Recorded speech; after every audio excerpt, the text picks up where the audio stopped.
Hello guys फेरि पनि welcome छ हजुरहरूलाई मेरो यो सेकेन्ड मिनी भ्लगमा। आज चाहिँ म आलु खन्न हैन घाँस काट्न जाँदैछु जङ्गलमा। किपु भन्ने घाँस काट्न जाँदैछु। मम्मी र म चाहिँ घाँस काट्न लागि है गाइस।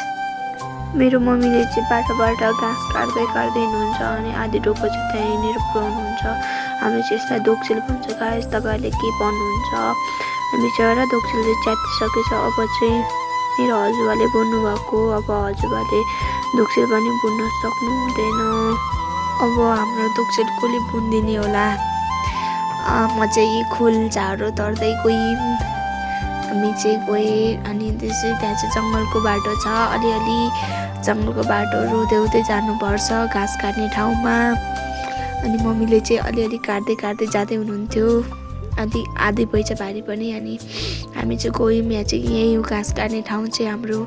अनि म चाहिँ घाँस काट्नलाई रेडी भएँ गाइस। अनि यो पन्जा चाहिँ लाउनुपर्छ। पन्जा लगाएन भने चाहिँ मैले हात पनि काट्न सक्छ है।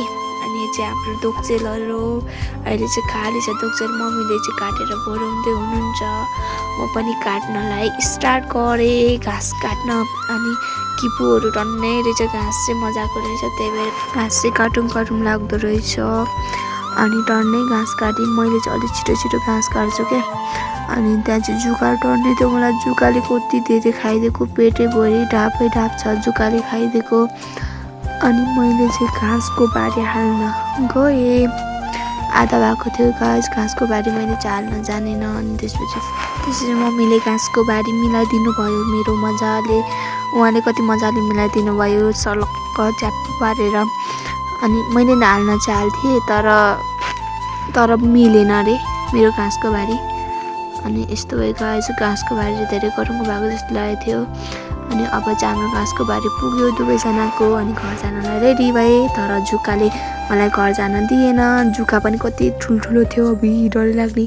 त्यसलाई त मैले कुखुराको मासु काटेको जस्तो चकचक पारेर पुरै काट्यौँ। मजाले काटेर आइदिएँ। अनि म चाहिँ घाँस बोक्नलाई रेडी भएँ। रेडी हुँदै थियो गाइस। मैले गरौँको भएछ। अनि घाँसको बारी चाहिँ बल्ल उठेँ। म चाहिँ नतङ्ग्रेको पारा जस्तो भएर उठ्न थालेँ गाइस। अनि हामीले त जुकाले अझै पनि छोडिन के। अनि त्यही भएर मम्मी पनि उठ्नुभयो। हामी चाहिँ लाग्यौँ घरतिर। मजाले घरतिर लाग्यौँ गाइस। ल अब म चाहिँ गोठ पनि पुग्न लाग्यो।